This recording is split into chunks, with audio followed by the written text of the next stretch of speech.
Bien, después de que se da esta cuarta C, la confusión, hasta ahorita todo esto lo podemos ver en Génesis. A partir de cierto momento, la palabra de Dios nos muestra otras cosas que empiezan a surgir. Vemos a lo que llamamos nuestro padre Abraham, que es escogido por parte de Dios y lo manda llamar y le dice, ¿sabes qué? Sepárate de donde estás. Escuchen esto, nuevamente, el asunto es la forma de pensar. Sepárate de la comunidad en la que te encuentras, porque la forma de pensar que tienen allí no es buena para ti ni para las generaciones que yo quiero que tengas. ¿Ustedes creen que lo que pasa es que Dios tenía un contrato de exclusividad en la tierra de Canaán y quería que allí a fuerzas, era una cuestión de berrinche? No, yo quiero que se vengan para acá. No, lo que quería era separarlos. Quería quitarlo del resto de la corrupción, así como lo sacó al pueblo de hebreo de Egipto y lo tuvo que mantener en cuarentena, 40 años en el desierto para que se erradicara toda la forma equivocada de pensar. Así también con Abraham, lo sacó y le dijo, ¿sabes qué? No te traigas a tus parientes, los conozco. Pero aún así se llevó a Lot, su sobrino, y tuvo conflictos por ello. Bien, después vuelve algunas condiciones, por ejemplo de Isaac, su esposa, Rebeca. ¿De dónde creen que la trajeron? Nuevamente de por allá, con la parentela. ¿Sí? Y Isaac dijo, pues algo similar tengo que hacer yo en relación a mi hijo Jacob. Y lo mandaron también allá con la parentela y por ahí seguimos trayendo. Sí saben que, por ejemplo, la esposa de Jacob se trajo lo que no debería de traerse de allá con sus padres. Se trajo ídolos. Se trajo parte de la cultura, se trajo parte del pensamiento. ¿Se dan cuenta por dónde va este hilo conductor? Ok. Voy más rápido. Así que finalmente son llevados hasta la tierra prometida, Canaán. Allí todavía no está ocupada por otras tribus y demás naciones. Jacob, sus 12 hijos,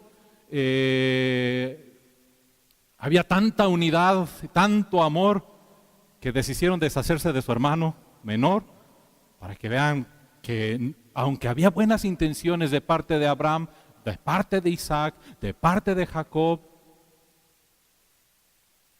la forma de pensar corrupta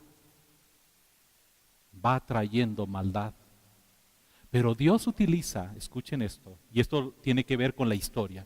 A pesar de todas las tonterías que hacemos, Dios tiene un plan perfecto y aún las cosas que parecen que ya la regamos, Dios lo utiliza para bien. Y así utilizó a José y finalmente fueron a dar a Egipto. ¿Por qué? Porque José había sido vendido como esclavo, fue a dar allá, pero José mantuvo. Escuchen eso, y este es lo importante, se mantuvo fiel a la verdad. Si algo podemos admirar de José, el soñador, es que era fiel a la verdad y que resistió a toda la corruptela que había a su alrededor. Y Dios lo utilizó.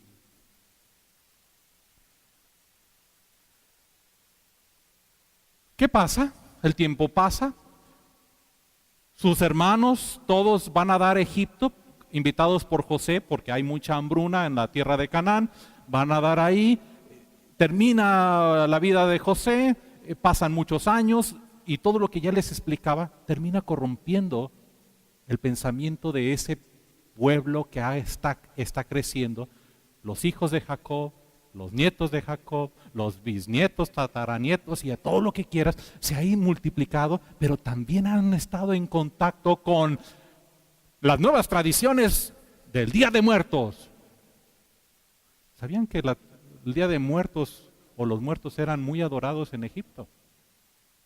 Había una cultura de muertos que para ellos el libro de los muertos era una especie como de Biblia para ellos. Nada más para que sepan de dónde procede. De ahí finalmente van a dar hasta que Dios dice, ¿sabes qué? Yo prometí y yo cumplo y saco a mi pueblo de Egipto. Y para ello manda a Moisés. No voy a entrar en detalles. Manda a Moisés. Es liberado el pueblo de Israel. Y allí en ese campamento de 40 años, si ustedes checan la distancia que hay entre Egipto y la tierra de Canaán, a lo máximo a camello o así, pasarán a lo mejor una semana, 2 semanas o un mes, y pensando en que son un grupo muy grande, a lo mejor un año si quieres llevarte la calmadita, pero 40 años. Déjenme decirles, cuando Dios le da la palabra escrita en piedra a Moisés, se lo da con una intención. A partir de ahora, yo quiero que dejen de pensar como piensan allá y piensen de acuerdo a la verdad. Y si creemos que eran tan solo 10 mandamientos y que podemos compararlo con leyes de otros países o de otras naciones de ese tiempo, espérate, no. La esencia es la verdad. Así que vemos aquí abajo, no sé si alcanzan a estar viendo, hay periodos de tiempo. Voy a regresar nada más un poco para que vean esto. Desde el llamado de Abraham, que fue en el año 2000 antes de Cristo, desde que Dios llamó a Abraham hasta la fecha han pasado 4000 años. Si ustedes agarran libros de historia basados en evidencias, no en especulaciones, ustedes se van a dar cuenta de que más o menos 4000, 5000 años es lo que está escrito de historia en cualquier parte del mundo. Revísenlo. Busquen historia. Buscan la historia de los chinos, de los asirios, de donde ustedes quieran. No hay más.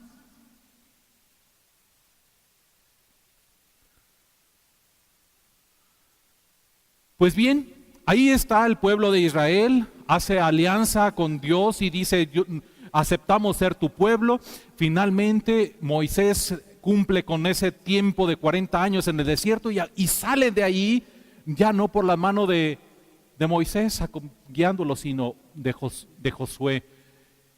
Y si ustedes agarran su Biblia, termina lo que llamamos Pentateuco, los primeros 5 libros, y está el libro de Josué, y ahí conocemos que Josué los lleva hasta la tierra prometida, logran la conquista de la tierra prometida, pasan ahora sí el río Jordán, se derriban las murallas de Jericó, muchos prodigios de las cosas que uno diría, ¿cómo pudieron un pueblo que no se dedicaba a la guerra lograr convertirse en el terror de las demás naciones? Eso que cantábamos el día de hoy. Y todas las naciones temblarán. ¿Por qué? Porque escucharán de los prodigios de lo que tú, Señor, eres capaz de hacer. Que a nosotros ya se nos olvidó. Lo agarramos como si fueran historias bonitas. Ay, sí, son cuentos. No, son verdades. Vemos el periodo de los jueces. Allí desde los jueces que a lo mejor ustedes pueden recordar más, sean algunos cuantos, porque como que son medio borrosos, solo algunos hicieron grandes actos heroicos. Hay una película de Sansón, él era un juez, Dios lo estableció como un juez, pero déjenme decirles, él también se dejó engañar. Ese diablo que dice que anda como león rugiente, se lo comió.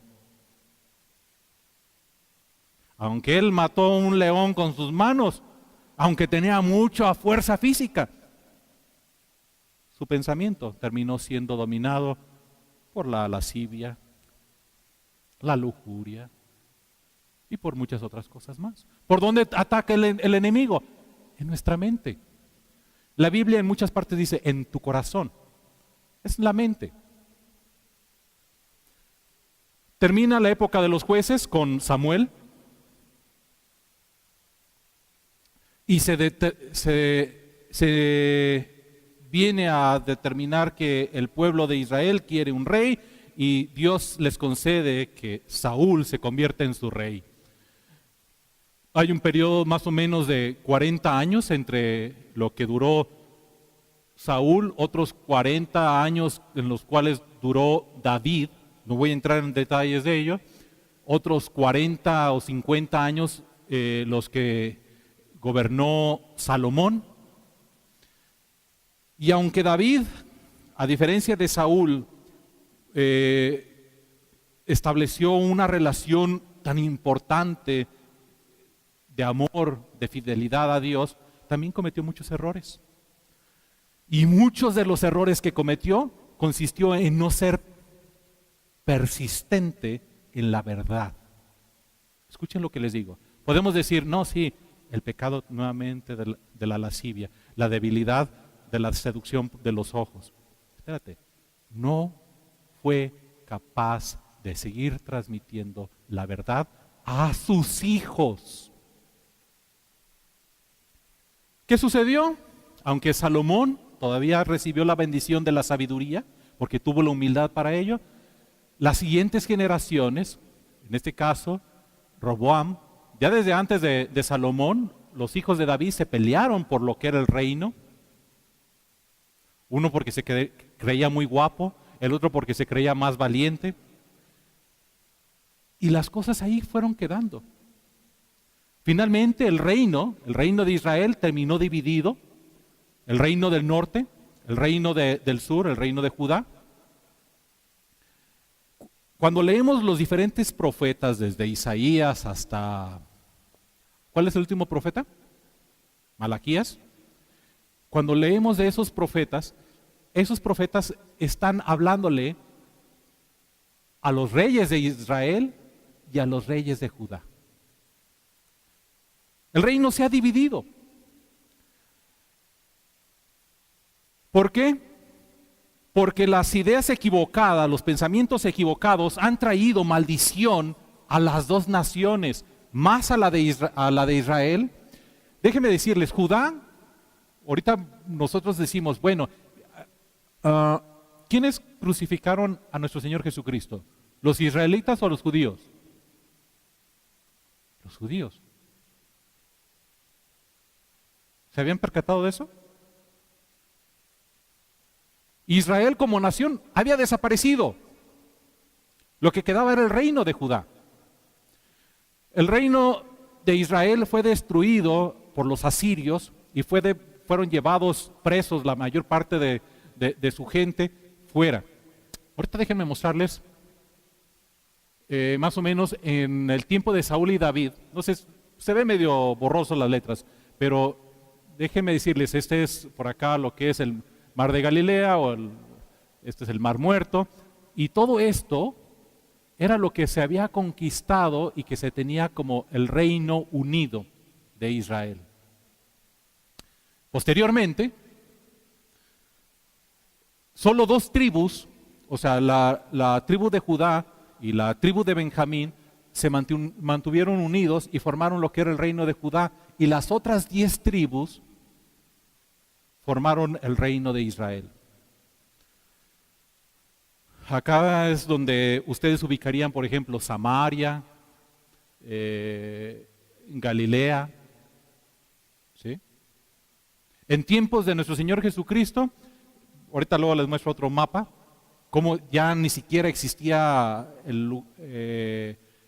un reino como tal. Bien, esto nada más para que vayamos entendiendo la historia de la palabra de Dios en el contexto geográfico.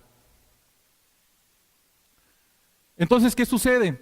Sí, ya vimos que allá fue destruida el reino de Israel, que tenía su capital por allá en lo que era Samaria y en otros lados, que habían hecho un montón de altares diferentes, porque pues ¿cómo vas a ir a adorar hasta el templo de Jerusalén si nosotros no somos de ese reino? Hicieron sus propios altares, hicieron culto a los Baales, establecieron toda aquella idolatría que el pensamiento había absorbido de las naciones que habían sido desalojadas, y algunas todavía, déjenme decirles, que traían desde Egipto, y pudiéramos decir que traían desde tiempos de Abraham, de Isaac y de Jacob. ¿Ustedes se han preguntado por qué el becerro de oro que se les ocurrió en el desierto? ¿Se han preguntado por qué a los del reino de Israel, a los del reino de Israel, lo que hacían era becerros de oro para sus altares? Ni siquiera era idea original de ellos. Era un pensamiento equivocado que venían desde tiempos de los caldeos. Revisen la historia. Agarren la Biblia como punto de referencia y empiecen a revisar el resto de la historia. Agarren libros de historia y vean todos los contextos. Bien, así que aquellos son desterrados al reino, el reino de Israel hacia Siria, pero también Jerusalén termina siendo destruida y son desterrados a Babilonia. Y ahí conocemos un poquito más de los israelitas, ya poco se menciona. Todo esto lo pueden ver ustedes en los libros de Reyes y de Crónicas. ¿Sí? Pueden dar un seguimiento a todo esto. Nuevamente, les insisto, todo tiene un periodo en el tiempo. La historia es verdadera. Y lo puedes contrastar con historias de otros pueblos o naciones. Y aunque no le dan mucha importancia al reino de Israel, te encuentras con datos que cruzan. Porque finalmente cada quien habla de su propia historia, ¿no? Bien. Finalmente, ahí podemos ver el caso de Daniel, de Esther, y de que finalmente a través de ciertos reyes que vienen y terminan con el reino babilónico, los persas, los medos, vienen y establecen una nueva libertad, permiten que algunos de los israelitas o judíos regresen nuevamente a edificar Jerusalén, los muros, el templo, y se reconstruye lo que es el segundo templo. Estamos hablando ya del año 500 antes de Cristo. Esdras y Nehemías son personajes claves en ello. Posteriormente, en la etapa que aquí no se escribe mucho al respecto, los últimos 300 años antes de Cristo, sucede precisamente lo que, si ustedes agarran una Biblia que llamamos católica, donde hay algunos de los libros que no son canónicos, por ejemplo de los Macabeos, se darán cuenta de todas las guerras que se dieron en aquel tiempo, ¿sí? Contra griegos primero y después los romanos. Alejandro Magno viene y conquista todo ese terreno, y después viene el declive de los griegos, que por cierto Alejandro Magno era macedonio, no era griego como tal. Y finalmente llegamos a la época, los últimos 60 años antes de Cristo, el Imperio Romano. Quiero nada más enfatizar esto y rápido. Existe un plan de Dios. Saca a Abraham de la tierra de Ur de los Caldeos. Promete y cumple Dios. Y dice, ¿sabes qué? Yo te llevaré hasta un lugar, yo prosperaré, y haré de ti una gran nación. Y decía Abraham, yo ni hijos tengo. ¿Cómo va a suceder esto? Te creo. Confió y Dios obró. ¿Qué nos hace entender esto? Que toda la tierra, aún en tiempos de reyes malvados, como los hubo en Israel y en Judá, Dios dijo, esta tierra yo se las prometí, pero ustedes no han sabido cumplir. Aunque la tierra es mía, dice el Señor, yo se la doy a quien se la quiera dar. Así como saqué a las naciones antes de ustedes, así los puedo yo echar fuera. Escuchen lo que les estoy diciendo. Cuando nuestro pensamiento humano cree que por el hecho de que somos elegidos por parte de Dios y porque tomamos su palabra y le cantamos a Dios, entonces todo ya lo tenemos agarrado y atrapado y nadie nos lo va a quitar porque agarramos fragmentos de la palabra de Dios y queremos confiar nada más en ese fragmento de la palabra de Dios. Nos estamos engañando. La verdad es completa. Cuando agarramos fragmentos de la palabra de Dios, hacemos religiones, hacemos metafísica, hacemos lo que nos da nuestra regalada gana, pero todo eso es mentira y no procede de Dios.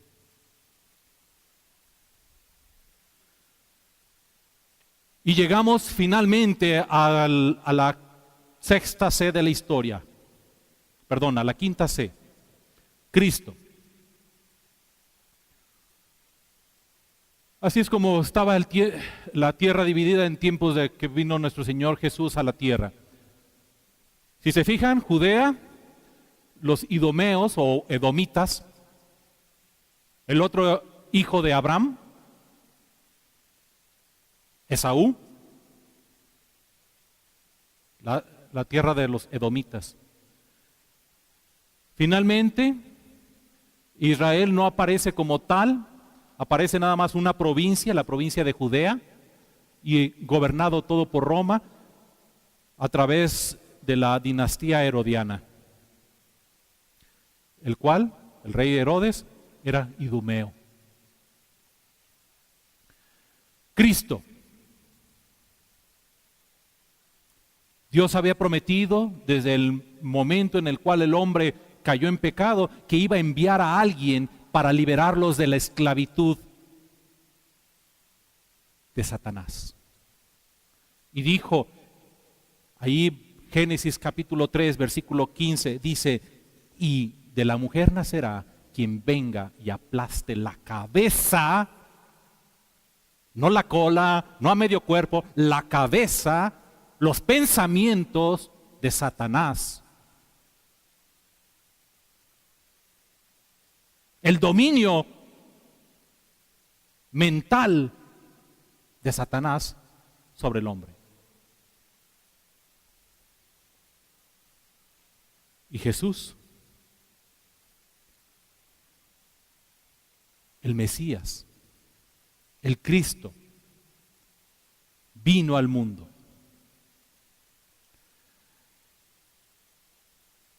Este Salvador que Dios había prometido no podía ser tan solo un hombre bueno o un gran héroe dispuesto hasta el mayor sacrificio. Necesitaba ser alguien, aunque descendía de Adán, pudiera uno pensar, sí, porque prometió que vendría de la mujer. La mujer fue tomada de Adán. Pero dice, puesto que todos los hombres descienden de Adán, y todos los hombres, por tanto, todos los humanos nacen con pecado, el escogido de Dios tenía que ser perfecto para poder venir y hacer la diferencia mental, cultural, no arrastrar mentiras, sino con toda la verdad establecida, venir y establecer en la tierra y en nuestra humanidad una nueva naturaleza. Dios resolvió este problema enviando a su Hijo Jesucristo, y leemos en Juan capítulo 1, dice en Juan capítulo 1 que En el principio ya existía el Verbo, y el Verbo estaba con Dios, y el Verbo era Dios. Y Él estaba con Dios en el principio, y por medio de Él todas las cosas fueron creadas. Sin Él, nada de lo creado llegó a existir. Sin Él, nada, y lo estábamos viendo, llegó a existir. Y en el versículo 14 nos dice que el Verbo se hizo hombre y habitó entre nosotros, y hemos contemplado su gloria, la gloria que corresponde al Hijo unigénito del Padre. Dios hecho hombre. Nació de una virgen hace más de 2000 años, en un pueblo cerca de Jerusalén, llamado Belén, tal como lo habían profetizado Isaías, Miqueas, 700 o 600 años antes. Jesús cumplió de las profecías, más de 50 profecías que se hablaban acerca de Él y de lo que iba a hacer.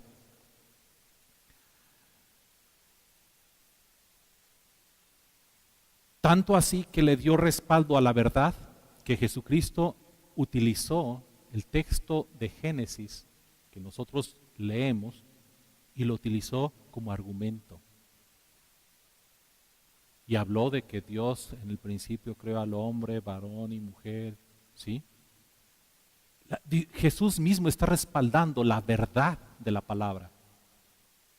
Y ahí es donde a veces tenemos que hacernos, a ver. ¿Jesús estaba seguro de lo que estaba diciendo? Claro que estaba seguro. Era verdad.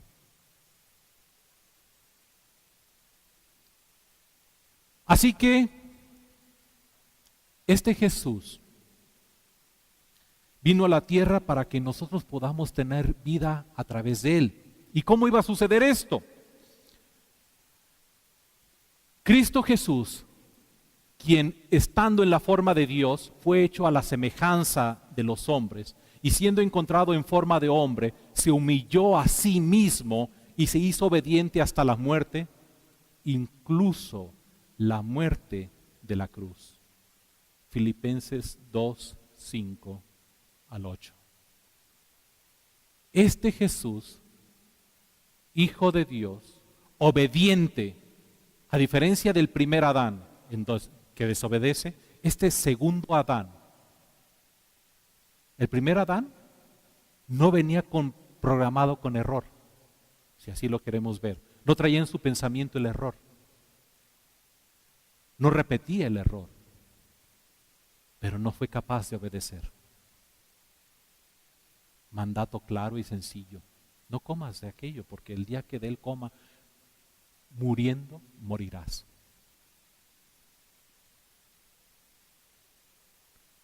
Pero este segundo Adán, este último Adán, obediente hasta la muerte,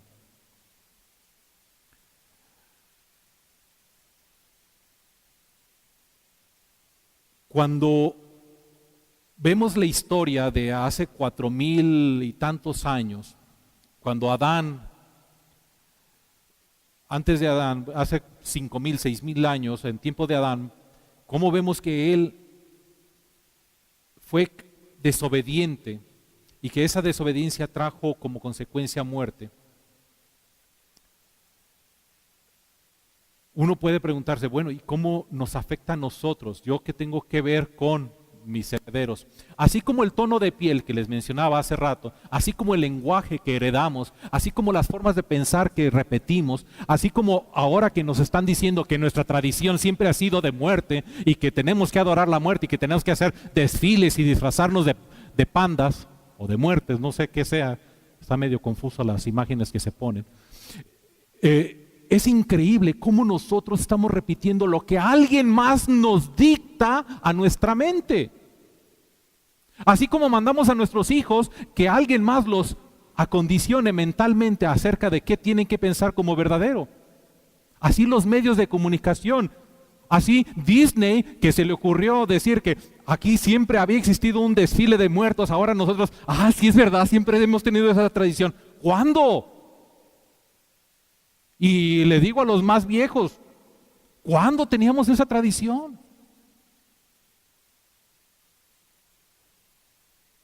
Pero verán en los próximos años cómo esto se multiplicará como si fuera una verdad. ¿Se dan cuenta de lo necesario que es conocer la verdad?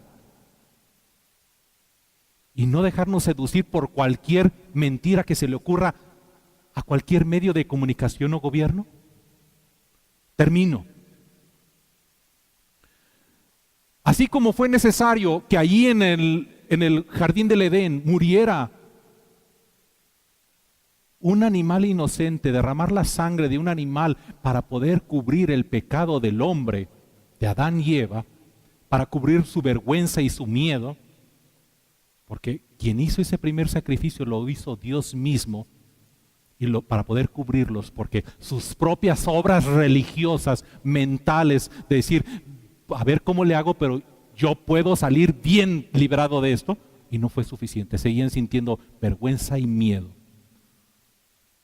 Solo la obra redentora, y establece a través de ello es necesario el derramamiento de sangre de un ser inocente para pagar con su vida por tu pecado.